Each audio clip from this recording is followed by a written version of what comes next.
Hanya ada satu jalan menuju kebahagiaan, dan itu adalah berhenti mengkhawatirkan hal-hal di luar kendali kita. Jika sesuatu yang eksternal membuatmu tertekan, rasa sakit itu bukan disebabkan oleh hal itu sendiri, tetapi oleh penilaianmu terhadapnya. Dan kamu memiliki kekuatan untuk mencabutnya kapan saja. Hambatan terbesar untuk hidup adalah harapan, yang melekat pada hari esok dan mengabaikan hari ini. Kamu terpaku pada apa yang berada di bawah kendali keberuntungan dan mengabaikan apa yang berada di bawah kendalimu. Kemana kamu memandang? Tujuan apa yang kamu perjuangkan? Setiap orang berada dalam ketidakpastian. Hiduplah segera. Manusia terganggu bukan oleh hal-hal, tetapi oleh pandangan mereka terhadap hal-hal tersebut. Dengan demikian, kematian bukanlah sesuatu yang mengerikan. Jika tidak, kematian akan tampak mengerikan bagi Sokrates. Tetapi teror letaknya pada gagasan kita tentang kematian yang mengerikan.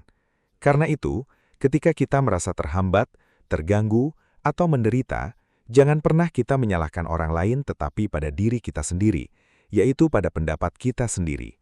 Merupakan ciri khas orang yang tidak terpendidik untuk mencela orang lain atas kemalangan mereka sendiri, ciri khas orang yang mulai belajar mencela diri sendiri, dan ciri khas orang yang berpendidikan sempurna untuk tidak melakukannya. Jangan mencela orang lain atau diri sendiri. Mereka menyia-nyiakan siang dengan menunggu malam, dan malam dengan takut akan fajar. Bijaksanalah orang yang tidak berduka atas apa yang tidak dimilikinya, tetapi bersukacita atas apa yang dimilikinya. Ia menjalani hidup yang baik. Jika ada dewa dan mereka adil, mereka tidak akan peduli seberapa salehnya Anda, tetapi akan menyambut Anda sesuai dengan kebajikan yang telah Anda jalani. Jika ada dewa, tetapi mereka tidak adil, maka Anda tidak akan ingin menyembah mereka. Jika tidak ada dewa, maka Anda akan pergi, tetapi Anda akan menjalani hidup yang mulia yang akan tetap abadi dalam ingatan orang-orang yang Anda cintai. Jika Anda benar-benar ingin melepaskan diri dari hal-hal yang menghantui Anda, yang Anda butuhkan bukanlah berada di tempat yang berbeda, tetapi menjadi orang yang berbeda. Kebahagiaan sejati terletak dalam menikmati masa sekarang, tanpa bergantung secara cemas pada masa depan, tidak menyibukkan diri dengan kekhawatiran atau ketakutan, tetapi merasa puas dengan apa yang kita miliki, yang sudah cukup, karena orang yang seperti ini tidak kekurangan apapun. Berkat terbesar umat manusia ada di dalam diri kita, dan dalam jangkauan kita. Orang bijaksana merasa puas dengan nasibnya apapun itu, tanpa menginginkan apapun. Tidak ada yang menghalangi kita untuk menyatakan bahwa kehidupan bahagia terdiri dari memiliki pikiran yang bebas, luhur, tanpa rasa takut dan teguh.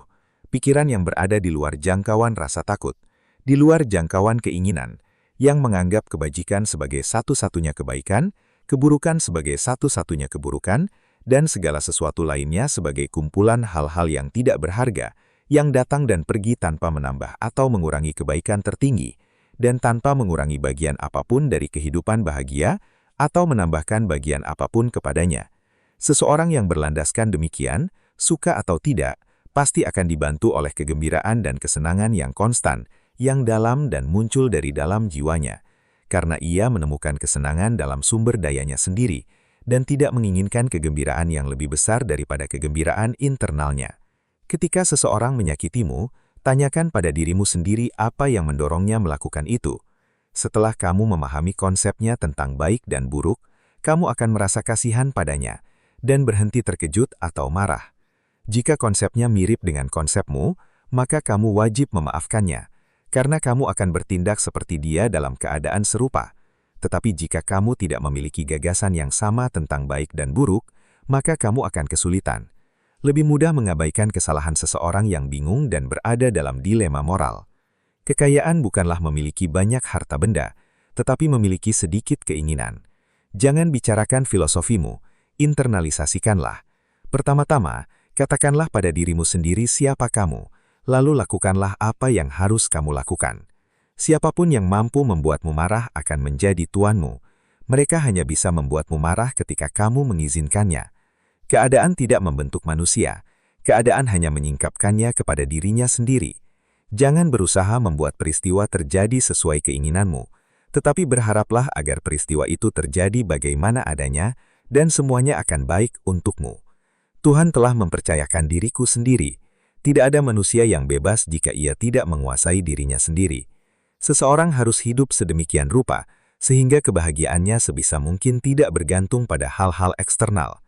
Tidakkah kamu tahu bahwa orang baik tidak melakukan apapun untuk penampilan, tetapi untuk berbuat baik? Jika kamu hidup selaras dengan alam, kamu tidak akan pernah miskin. Jika kamu hidup sesuai dengan apa yang dipikirkan orang lain, kamu tidak akan pernah kaya. Semua kekerasan lahir dari kelemahan. Menurutku, tidak ada bukti yang lebih baik dari pikiran yang teratur selain kemampuan seseorang untuk berhenti di tempatnya dan menghabiskan waktu dalam kesendiriannya.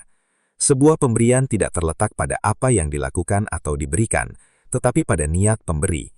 Kamu bertindak seperti manusia mortal dalam semua yang kamu takuti, dan seperti makhluk abadi dalam semua yang kamu inginkan. Jika seseorang tidak tahu ke pelabuhan mana ia berlayar, tidak ada angin yang menguntungkan.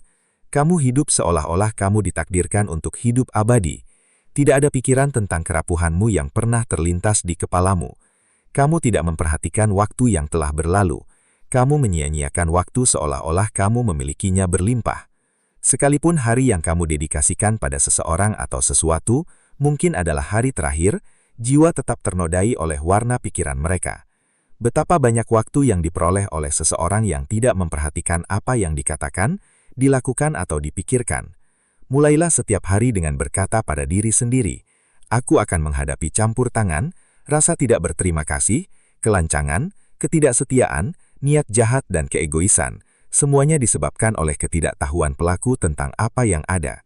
Baik atau buruk, tetapi bagiku itu membuatku memahami sifat kebaikan dan kemuliaannya, sifat keburukan dan kehinaannya, dan juga sifat pelaku itu sendiri, yaitu saudaraku, bukan dalam arti fisik, tetapi sebagai sesama manusia yang sama-sama dikaruniai akal dan bagian dari dilihat. Itulah sebabnya semua itu tidak dapat membahayakanku, karena tidak ada seorang pun yang dapat melibatkanku dalam hal yang merendahkan. Aku juga tidak bisa marah pada saudaraku, atau membencinya, karena aku dan dia dilahirkan untuk bekerja sama, seperti kedua tangan, kaki atau kelopak mata manusia, atau barisan gigi atas dan bawahnya. Saling menghalangi bertentangan dengan hukum alam, dan apakah iritasi atau kebencian selain bentuk penghambatan? Jika seseorang memberitahumu bahwa orang tertentu berbicara buruk tentangmu, jangan mencari alasan tentang apa yang dikatakan tentangmu. Jika dia tidak menanggapi, dia tidak menyadari kesalahan-kesalahanku yang lain. Jika tidak akan hanya ada kesalahan-kesalahan ini. Tampaknya seringkali lebih banyak merugikan daripada menguntungkan untuk hidup dengan rasa dendam dan meremehkan dunia di sekitar kita, dunia di mana kita berada, masa lalunya dan masa kininya, orang-orangnya dan naik turunnya budaya dan praktiknya. Mereka seperti yang mereka inginkan, bukan seperti yang kita inginkan ketika kita menolak realitas dunia di sekitar kita, dan malah memproyeksikan harapan kita tentang bagaimana dunia seharusnya. Kita seringkali menghadapi tingkat resistensi internal tertentu yang dapat menyebabkan penderitaan, dan semakin besar jarak antara realitas dan harapan kita, semakin besar juga resistensi itu. Dunia adalah apa adanya, bukan apa yang kita harapkan. Pelajarilah untuk menerima hidup, pelajarilah untuk mencintai takdir dan segala yang dibawanya. Inilah prinsip stoik amor fati, mencintai takdir. Bagaimanapun, takdir telah memberikan kita kemampuan untuk hidup dan mengalami hidup.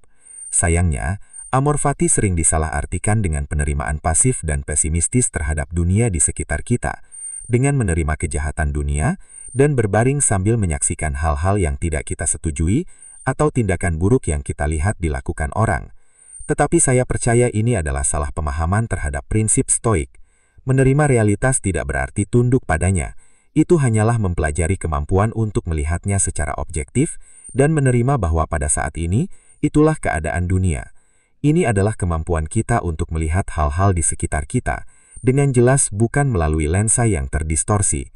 Dengan menghilangkan prasangka dan harapan kita sendiri, kita akan lebih mampu memahami situasi di sekitar kita, realitas situasi yang kita hadapi.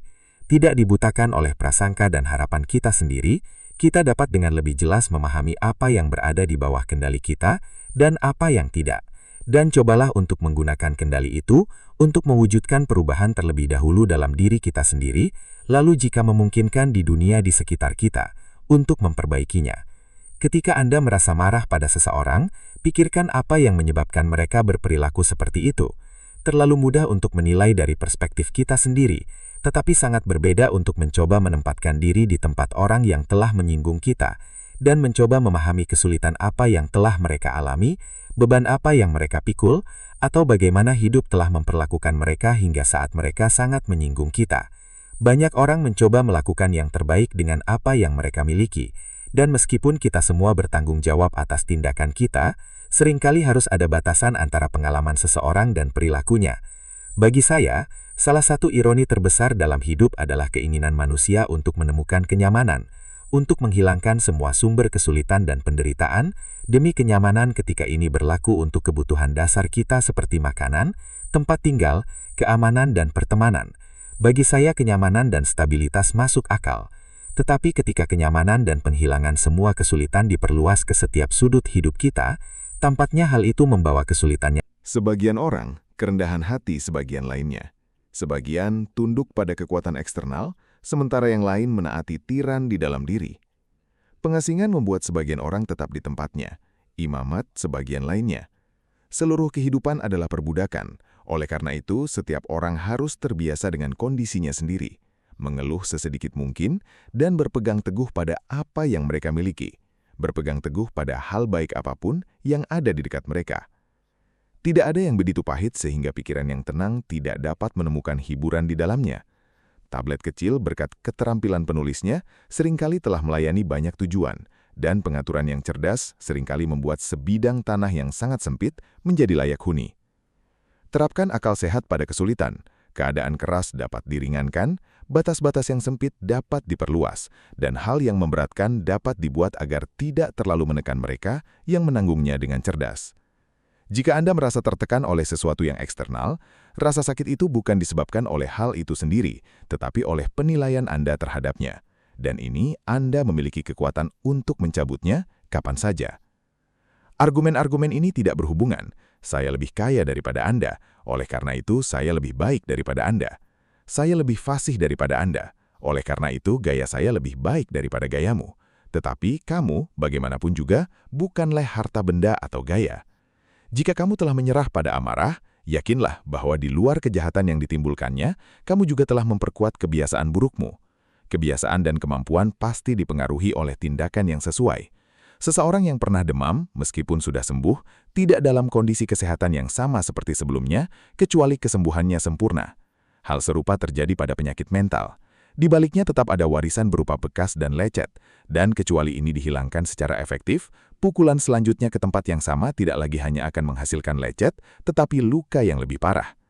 Jika kamu tidak ingin mudah marah, jangan beri makan kebiasaan itu.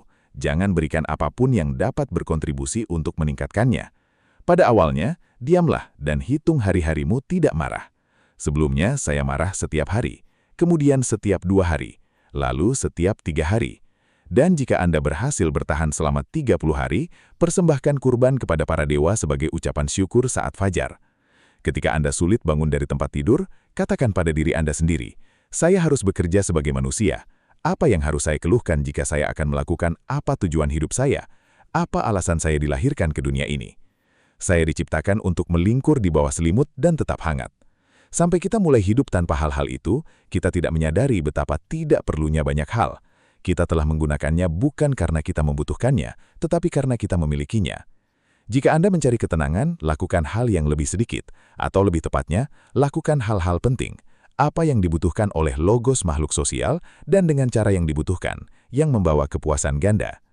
Melakukan hal yang lebih sedikit lebih baik, karena sebagian besar dari apa yang kita katakan dan lakukan bukanlah hal yang penting. Jika Anda dapat menghilangkannya, Anda akan memiliki lebih banyak waktu dan lebih banyak ketenangan. Tanyakan pada diri Anda sendiri, setiap saat apakah ini perlu? Kekayaan adalah penggunaan kejahatan, bukan karena kekayaan itu sendiri membahayakan, tetapi karena kekayaan mendorong manusia untuk bersedia melakukan kejahatan. Secara umum, metode disiplin apapun yang diterapkan pada tubuh yang cenderung mengubah keinginan atau penolakan tubuh, baik untuk tujuan asketis, tetapi jika dilakukan untuk pamer, itu segera mengkhianati seseorang yang menyaksikan tontonan eksternal yang memiliki tujuan tersembunyi dan mencari penonton yang akan berteriak, "Oh, betapa hebatnya orang ini." Itulah sebabnya Polonius juga berkata, jika Anda terlibat dalam sedikit disiplin pribadi, tunggu sampai suatu hari. Jika Anda sesak nafas karena panas, maka minumlah seteguk air dingin dan muntahkan kembali, dan jangan beritahu kepada siapapun. Apa yang tidak baik untuk sarang tidak mungkin baik untuk lebah.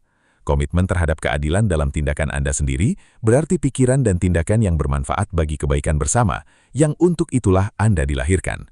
Manusia tidak peduli betapa mulianya mereka hidup, hanya berapa lama. Meskipun setiap orang dapat hidup mulia, tidak ada seorang pun yang dapat hidup lama. Seseorang yang berlomba harus berusaha sekuat tenaga untuk meraih kemenangan, tetapi bukan hal yang adil jika seseorang menjegal pesaingnya atau menyingkirkannya. Demikian pula dalam hidup, bukanlah hal yang adil jika seseorang mencari sendiri apa yang dapat menguntungkan dirinya, tetapi bukanlah hal yang benar untuk mengambilnya dari orang lain. Bagi manusia, kejahatan adalah ketidakadilan, kekejaman dan ketidakpedulian terhadap masalah orang lain, sedangkan kebajikan adalah persaudaraan kasih sayang, kebaikan, keadilan, kemurahan hatian, dan kepedulian terhadap kesejahteraan orang lain. Orang-orang yang pemberani, dalam tindakannya, orang-orang pemberani baik di pengasingan maupun di tanah airnya, tidak takut menghadapi semua ancaman ini. Itulah sebabnya mereka memiliki keberanian untuk menyampaikan pendapat mereka, baik di tanah air maupun di pengasingan. Filsafat tidak menjanjikan untuk memastikan apapun yang berada di luar manusia. Jika tidak demikian, ia akan mengakui sesuatu di luar tujuan sebenarnya. Karena seperti bahan tukang kayu adalah kayu, dan bahan pemahat adalah perunggu, demikianlah pokok bahasan seni menjalani hidup sendiri. Saran saya adalah ini, apa yang kita dengar dari para filsuf dan apa yang kita temukan dalam tulisan mereka, harus kita terapkan dalam pencarian kita akan hidup bahagia. Kita harus mencari ajaran yang bermanfaat dan ucapan yang bersemangat dan mulia, yang mampu diterapkan secara praktis, bukan ungkapan yang berbelit-belit atau kuno, metafora yang berlebihan atau kiasan, dan mempelajarinya dengan sangat baik, sehingga kata-kata itu menjadi perbuatan. Menurut saya tidak ada yang mengecewakan manusia sebanyak mereka yang mempelajari filsafat, seperti halnya sejenis keahlian bisnis, kemudian menjalani hidup dengan cara yang sangat berbeda dari cara mereka menyuruh orang lain untuk hidup. Bukan apa yang Anda alami, tetapi bagaimana Anda mengalaminya. Anda bisa bertahan, Anda bisa menyerah pada hidup sekarang juga. Biarkan itu menentukan apa yang Anda lakukan, katakan dan pikirkan. Tugas utama dalam hidup hanyalah ini, mengidentifikasi dan memisahkan berbagai hal, sehingga saya dengan jelas dapat berkata pada diri saya sendiri, mana yang eksternal dan tidak di bawah kendali saya, dan mana yang berkaitan dengan pilihan yang saya kendalikan. Lalu di mana saya mencari kebaikan dan kejahatan? Bukan dalam hal-hal eksternal yang tidak terkendali, tetapi di dalam diri saya, dalam pilihan yang menjadi milik saya. Berkat terbesar manusia, kebahagiaan sebenarnya terletak dalam menikmati masa sekarang tanpa bergantung secara khawatir pada masa depan, tanpa menghibur diri dengan harapan atau ketakutan, tetapi merasa puas dengan apa yang kita miliki, yang sudah cukup. Karena orang yang seperti ini tidak kekurangan apapun. Berkat terbesar manusia ada di dalam diri kita dan dalam jangkauan kita. Orang bijaksana merasa puas dengan takdirnya apapun itu, tanpa menginginkan apa yang tidak dimilikinya. Jangan berusaha agar segala sesuatu terjadi seperti yang Anda inginkan, tetapi lebih baik berharap agar segala sesuatu terjadi sebagaimana mestinya. Maka hidup Anda akan berjalan dengan baik. Jika seseorang dapat menunjukkan kepada saya bahwa saya melakukan kesalahan, atau saya melihat sesuatu dari perspektif yang salah, saya akan senang berubah. Yang saya cari adalah kebenaran. Kebenaran tidak pernah menyakiti siapapun.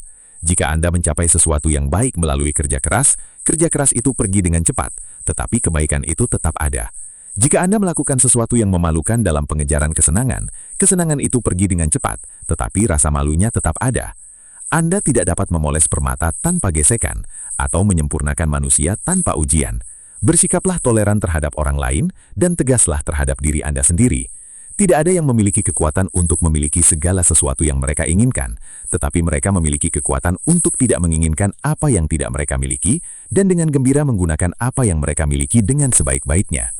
Hormati orang lain, Anda akan mendapatkan penghormatan dari semua orang. Jika Anda mulai dengan mendapatkan penghormatan Anda sendiri, jangan berharap untuk mendorong perbuatan baik pada orang-orang yang menyadari kesalahan Anda sendiri. Penemuan terbesar setiap generasi adalah bahwa manusia dapat mengubah hidup mereka dengan mengubah sikap mereka. Keunggulan bukanlah kebetulan. Keunggulan selalu merupakan hasil dari niat yang tinggi, usaha yang sungguh-sungguh, dan pelaksanaan yang cerdas. Itu mewakili pilihan bijaksana di antara banyak alternatif. Pilihan bukan kebetulan, menentukan takdir Anda. Kita lebih sering menakut-nakuti diri kita sendiri daripada menyakiti diri kita sendiri, dan kita lebih banyak menderita dalam imajinasi kita. Sadarilah ini, dan Anda akan menemukan kekuatan. Jika itu tidak benar, jangan lakukannya. Jika itu tidak benar, jangan katakannya. Anda harus hidup sedemikian rupa sehingga tidak ada yang tidak dapat Anda ceritakan kepada musuh Anda atau simpan untuk diri Anda sendiri. Menyadari jati diri membutuhkan pelepasan dari apa yang Anda bayangkan tentang diri Anda. Orang yang mulia harus lebih peduli terhadap kebenaran daripada apa yang dipikirkan orang lain. Kita memiliki 2 telinga dan 1 mulut, sehingga kita harus lebih banyak mendengar daripada berbicara. Hambatan untuk bertindak justru mendorong tindakan. Apa yang menghalangi justru menjadi jalan. Jangan berjanji 2 kali apa yang bisa Anda lakukan. Orang yang telah melakukan kesalahan dan tidak memperbaikinya berarti melakukan kesalahan lain. Orang yang memiliki alasan untuk hidup dapat menahan hampir segala sesuatu. Ingatlah 2 hal. Pertama, bahwa segala sesuatu selalu sama dan terus berulang, dan tidak ada bedanya apakah Anda melihat hal-hal yang berulang dalam 100 tahun, atau 200 tahun, atau periode tak terbatas. Kedua, bahwa orang yang hidup paling lama dan orang yang segera mati kehilangan hal yang sama. Masa sekarang adalah hal yang satu-satunya yang dapat mereka lepaskan, karena itulah hal yang mereka miliki, dan apa yang tidak Anda miliki tidak dapat Anda hilangkan. Pada akhirnya, manusia seharusnya tidak bertanya apa arti hidupnya, tetapi lebih menyadari bahwa dialah yang ditanyai pertanyaan ini. Singkatnya, setiap manusia diuji oleh hidup, dan hanya dapat merespon hidup dengan merespon hidupnya sendiri. Ia hanya dapat merespon hidup dengan bertanggung jawab. Kecemasan sebesar apapun tidak akan mengubah apapun yang akan terjadi. Kebahagiaan hidup Anda bergantung pada kualitas pikiran Anda. Menurut saya tidak ada bukti lebih baik tentang pikiran yang teratur daripada kemampuan seseorang untuk berhenti di tempat dia berada dan menghabiskan waktu sendirian. Senjata terbaik melawan stres adalah kemampuan kita untuk memilih satu pikiran daripada pikiran lain. Saya hanya mulai berbicara ketika saya yakin bahwa apa yang akan saya katakan lebih baik tidak diucapkan.